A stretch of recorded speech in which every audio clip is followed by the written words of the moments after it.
ne me lâche plus. Aujourd'hui, j'ai envie de vous raconter une histoire qui se déroule en plein désert. Oui, le désert, imaginez-vous, un sable chaud et ardent.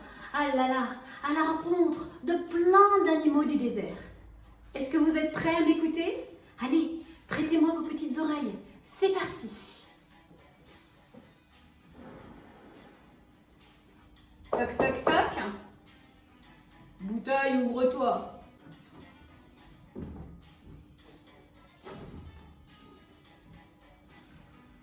Allez, on y va.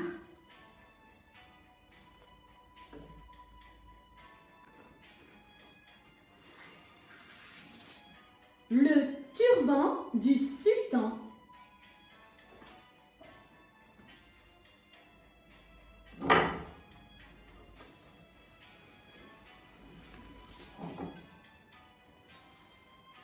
Là-bas, tout au sud du sud de la terre, au Sahara, ce pays que l'on appelle le pays de la soif et de l'ombre rare. Là-bas, il fait tellement chaud.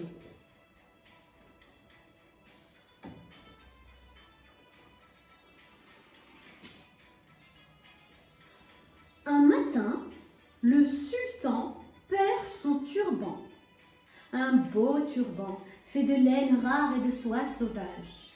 Le turban tombe et se pose doucement sur le sable fin. Le sultan, la tête dans les nuages et les yeux dans les étoiles, ne remarque rien et continue son chemin.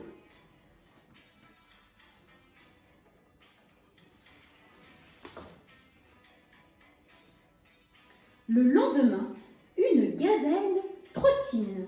Elle a chaud et désespère de trouver un peu d'eau pour se désaltérer un petit peu, de l'ombre pour se reposer. Oh, un turban! Est-ce un mirage ou un miracle? Dit-elle en secouant le sable de ses oreilles. Un turban abandonné, un beau turban qui ne peut appartenir qu'à un personnage important. La gazelle a si chaud, sans hésiter, elle entre sous le turban. Oh, Seigneur, des animaux des sables, il fait si bon, ce turban appartient au sultan. Il ne peut rien m'arriver, je suis l'animal favori des sultans, des rois et des poètes. Fatiguée, elle s'endort aussitôt, sans bâiller.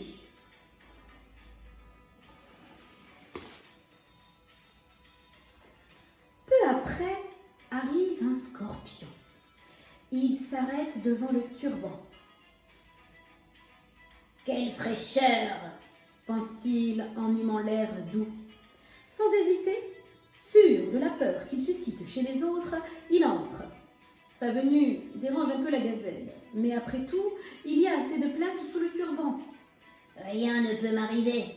se dit le scorpion. « Je suis craint par les sultans, les rois et les poètes. » Sans bâiller, il s'endort à son tour.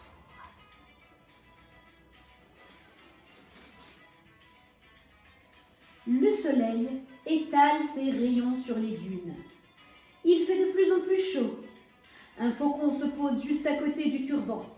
Il regarde, inspecte, puis entre. Son intrusion provoque la panique chez le scorpion. « Pas lui !» crie-t-il. Car comme chacun sait, le faucon est l'ennemi juré du scorpion. « Ne crains rien, dit le faucon. J'ai si chaud que les seules forces qui me restent, je les utilise pour respirer. Rien ne peut m'arriver. Je suis l'oiseau des sultans, des rois et des poètes. Je chasse pour les uns, je suis le messager de l'amour pour les autres. Ne suis-je pas l'emblème de certains royaumes ? À trois sous le turban, ils ont assez de place et de fraîcheur. Un peu plus tard, une tortue entre sans se soucier des autres.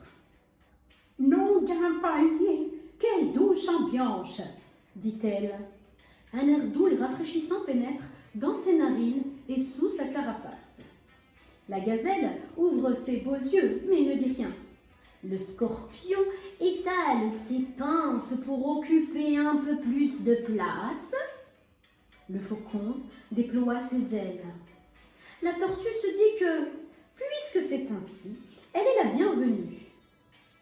Le sultan, les rois et les poètes me tolèrent et ne me chassent pas.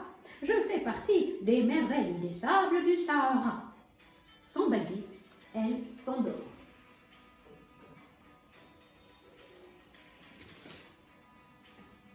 Quelques instants après, arrive un fennec, exténué, ruisselant de sueur. Il se glisse sous le turban et sans reprendre son souffle déclare « Le premier qui ose dire quelque chose, je le mords !» Je suis le roi des sables. Les sultans, les rois et les poètes admirent mon pelage et mes ruses. La venue du fennec, mal élevé, n'est pas très appréciée, mais on ne peut pas refuser l'hospitalité au Sahara. C'est alors qu'une petite déchirure apparaît dans l'étoffe de laine et de soie sauvage. Un mince filet d'air chaud traverse l'espace frais.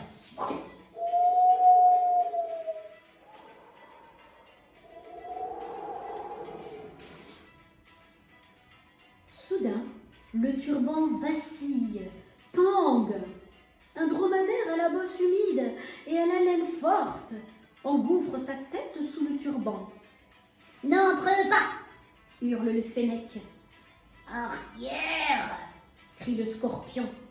« Tu prends trop de place avec ta bosse !»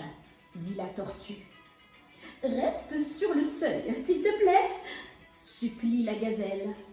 « Repose-toi 1 heure ou 2 et reprends ton chemin », suggère le faucon. Le dromadaire, nullement perturbé par ces cris, dilate ses narines pour humer l'air frais et entre. Le turban vacille de nouveau. « Il y a toujours de la place pour moi, » dit le dromadaire. « Ne suis-je pas l'animal préféré des sultans et des rois? C'est sur mon dos qu'ils peuvent monter sur les plus hautes dunes. »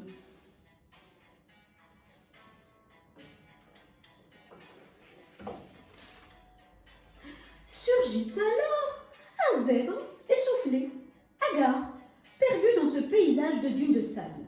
Timidement, il entre sous le turban. « Excusez-moi, dit-il, puis-je me reposer un peu, profiter de la chaleur de votre habitat ?»« Qui es-tu donc avec tes rayures noires et blanches ?» demanda la gazelle, ébahie. « C'est le soleil qui l'a brûlé par endroits, » dit le fennec avec un air moqueur. « Ne t'approche pas de moi avec tes gros sabots, » ajoute le scorpion. « Tu ressembles au cheval, » remarque le dromadaire d'un air hautain. « Comme lui, à chaque pas, tu t'enfonces dans le sable. »« Ça suffit, » dit la tortue. « Dis-nous d'où tu viens. » Je viens d'un pays qui se trouve aux frontières de l'étendue des sables, explique le zèbre. Ce que tu appelles l'étendue des sables porte le doux nom du Sahara. C'est notre pays, dit le fennec, qui ne perd jamais une occasion de parler. Dans mon pays, il ne fait jamais très très chaud. Il y a des fruits aux arbres et des fleurs à perte de vue.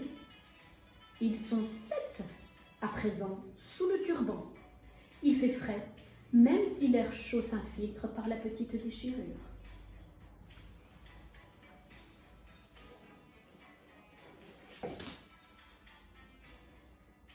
Soudain, un petit scarabée, un minuscule scarabée, sort sa tête du sable. Ils sont 8 maintenant, il n'y a plus de place. La gazelle reste calme, le scorpion sort ses pinces et guette le faucon qui secoue la tête de temps en temps sans se mêler à ce remue-ménage.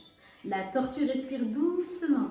Le fennec lisse ses poils tout en étant sur ses gardes. « Cette fois, on ferme l'entrée, il n'y a plus de place, » ordonne le dromadaire. Le scarabée, le minuscule scarabée, émerveillé par le décor et la fraîcheur, chante. « Qu'il fait bon! Bon vivre Sahara! La la la la la la! » Heureux, il est heureux le minuscule scarabée, il chante et il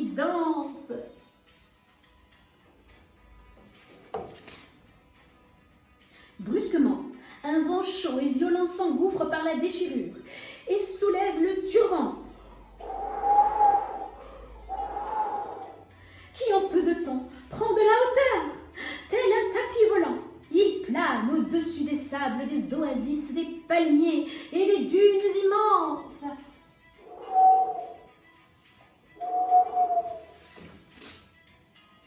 La gazelle, émerveillée par tant de belles choses, regarde et sourit.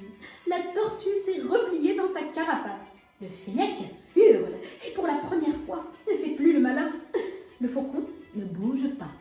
Le scorpion s'accroche solidement avec ses pinces. Le dromadaire réfléchit à la meilleure manière de tomber en cas de chute. Le zèbre timide dit à voix basse: C'est peut-être le seul moyen de retourner chez moi.